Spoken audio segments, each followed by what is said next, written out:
দর্শক, হযরতে নাসিরউদ্দিন সিফা সালাহ রহমাতুল্লাহ আলাইহি মাজার সফরে এসে আমরা যে আমাদের বিভিন্ন ইতিহাসটুকু জানার জন্য আমরা আমাদের সাথে পাশে পেয়েছিলাম বাবুল আকন্দ বাদশা মামাকে, যিনি আমাদেরকে অনেকটা যে হযরত নাসিরউদ্দিন সিফা সালাহ রহমাতুল্লাহ আলাইহি যে বিশেষ 3টি গুরুত্বপূর্ণ যেই স্মৃতিগুলো, তার মধ্যে একটি রয়েছিল তিল্লা শরীফ এবং একটি ওনার অজুর যে পাত্র, এবং হযরত নাসিরউদ্দিন সিফা সালাহ রহমাতুল্লাহ আলাইহি যে হুজরাখানা ছিল সেই ধ্বংস হিসেবে যিনি আমাদেরকে চিহ্নিত করে দেখিয়েছিলেন মামা ছিলেন।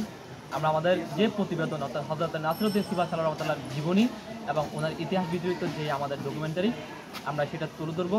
তো মামাকে ধন্যবাদ। মামার বাড়ি নিশ্চয়ই এখানে না?